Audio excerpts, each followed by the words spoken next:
यीशु सहाय, praise the Lord. यरूशलेम का नाम हम बाइबल में बार बार चर्चा पाते हैं। यरूशलेम न केवल धार्मिक स्थल था, धार्मिक केंद्र था उस समय में बाइबल के दिनों में, परंतु वर्तमान में भी हम देखने पाते हैं। आज 3 धर्मों के लोग विशेषकर उस जगह को लेकर विवाद है और खींचतान है। उसमें मसीह धर्म, उसमें इस्लाम धर्म, उसके बाद यहूदी धर्म, और तीनों अपना धार्मिक स्थल मानते हैं। इस कारण से उस जगह को लेकर काफ़ी विवाद बार बार होते ही रहता है। हम बाइबल में पाते हैं कि इस प्रकार की यरूशलेम में जो मंदिर था, लोगों का ये सोच भावना था यरूशलेम का मंदिर में ही जाकर ईश्वर की आराधना करना चाहिए, ईश्वर को उपासना करना चाहिए। हम यूहन्ना 4 अध्याय के आधार पर हम पाते हैं। आज हम आराधना के विषय में चर्चा करेंगे, और आराधना जो कि यूहन्ना 4 का 24 पद के अंतर्गत, जिसके अंतर्गत में यीशु मसीह ने सामरी स्त्री से बातचीत करते हैं। बातचीत में सामरी स्त्री को ये पता चलता है कि यीशु मसीह एक भविष्यवक्ता है। यीशु मसीह से वो कहती है कि हमारे पूर्वज लोग इसी पहाड़ पर, जहाँ पर यीशु मसीह उनसे बातचीत कर रहे थे, इसी पहाड़ पर उपासना करते थे, परंतु लोग कहते हैं हमें यरूशलेम में जाना चाहिए जहाँ पवित्र मंदिर बनाया गया और वहीं ईश्वर की आराधना करना चाहिए।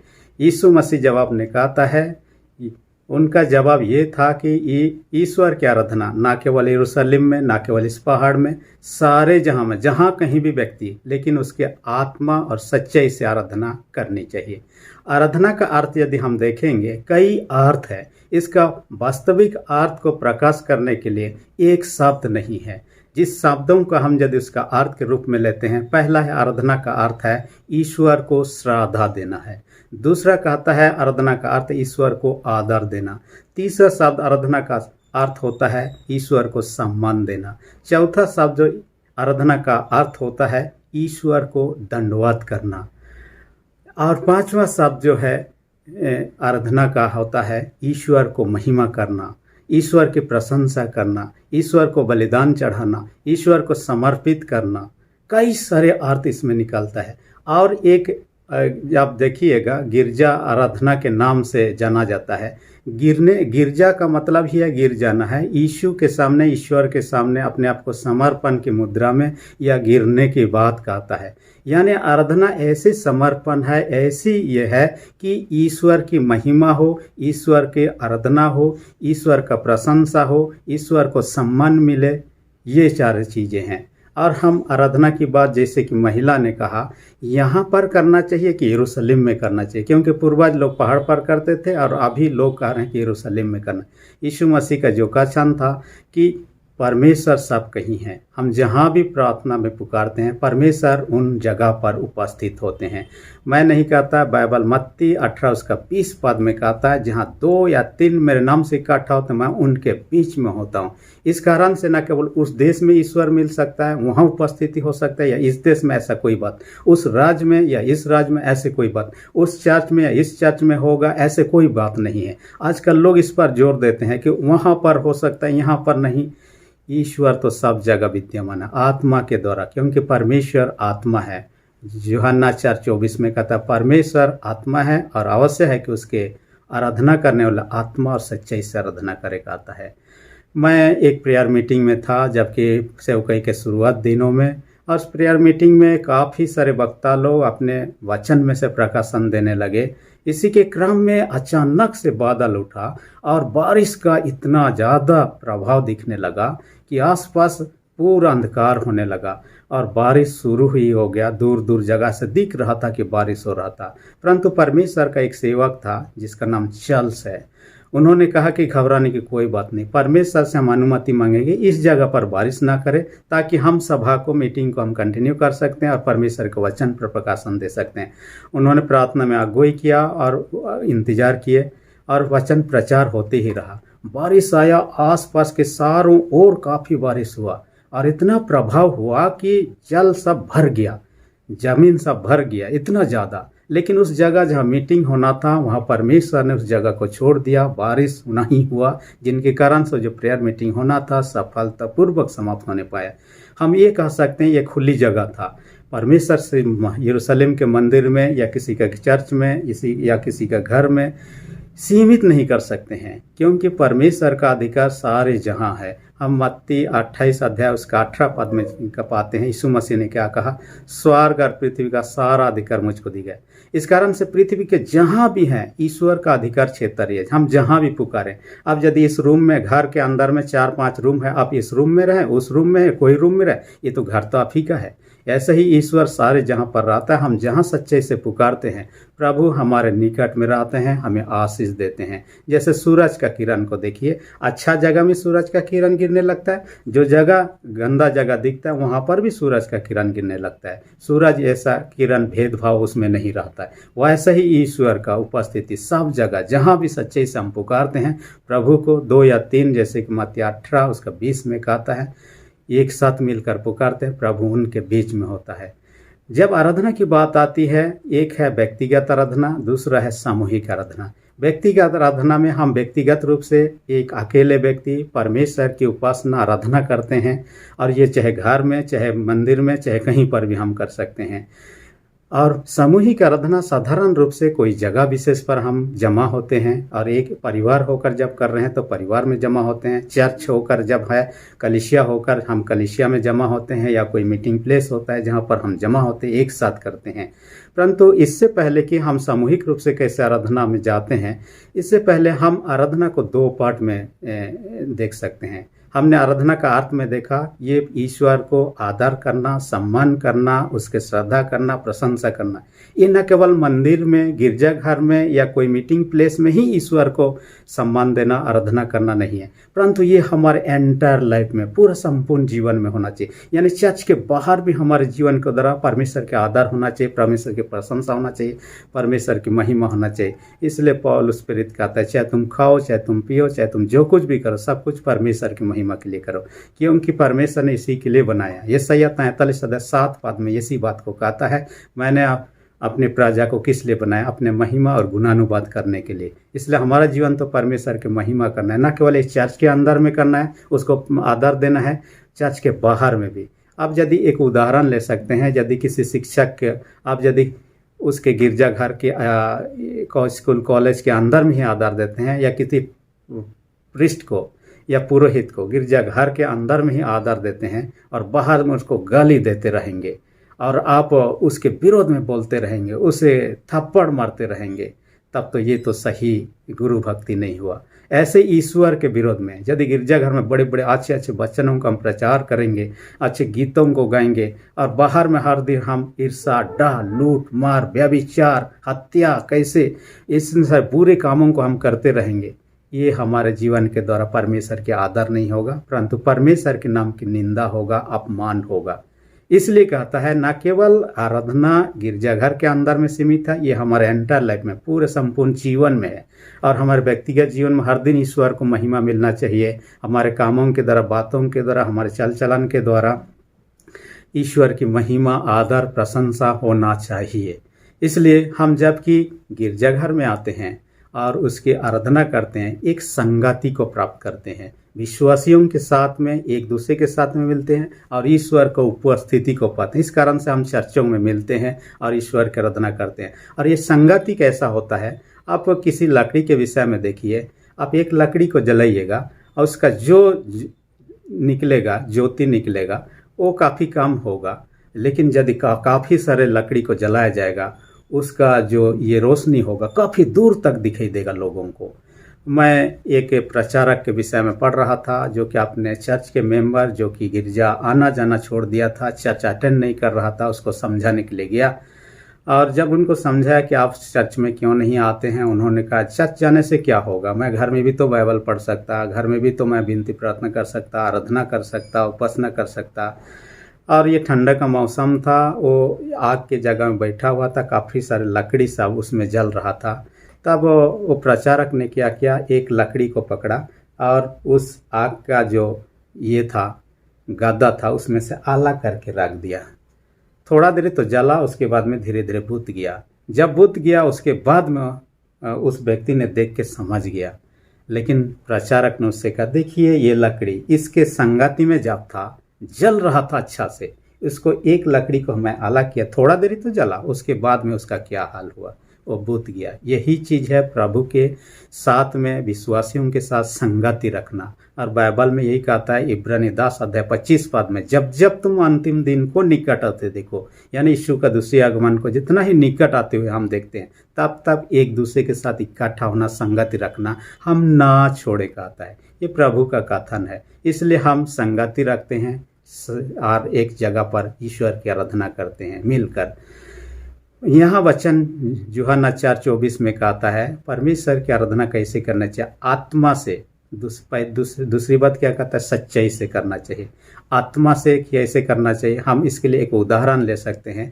आप प्रेरितों का काम 2 अध्याय को पढ़ते हैं, वहाँ पर पाएंगे कि परमेश्वर का आत्मा जब चेलों पर उतरा, अचानक से पवित्र आत्मा से भर गए। जो लोग डर के मारे घर के अंदर में बांध थे, ये लोग घर से बाहर निकले और वहाँ पर अन्य भाषा में भी ये लोग बातें करने लगे। पतरस ने प्रभावशाली ढंग से उपदेश भी देता है और उपदेश देने के बाद में करीब करीब 3000 के लोग उस दिन यीशु पर विश्वास करने लगते हैं।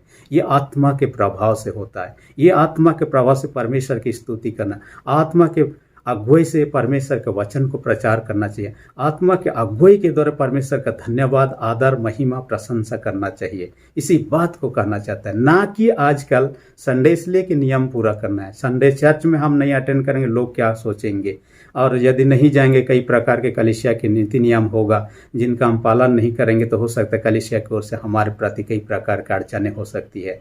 हम कई बातों को सोच कर जाने लगते हैं। ऐसे सोच कर कभी भी ना जाएं और आराधना ईश्वर का ना करें। खुशी मन से परमेश्वर की आराधना करना चाहिए। आज धीरे धीरे युग बदल रहा है। हम जिस आराधना के विषय में ईश्वर की सोच विचार कर रहे हैं, वहाँ पर कई सारे चीज़ घुसते जा रहे हैं। ऐसे चीज़ जो कि उतना ज़रूरी नहीं है, फिर भी हम करने लगते हैं।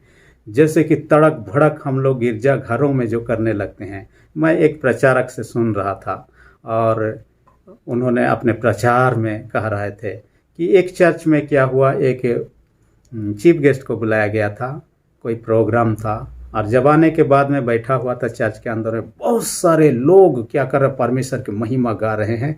और वहाँ इतना लाउड म्यूजिक है, ऊंची आवाज़ से है कि उन म्यूजिक को सुनने के बाद में वो सह नहीं पाया और गिरजाघर से बाहर निकल गया।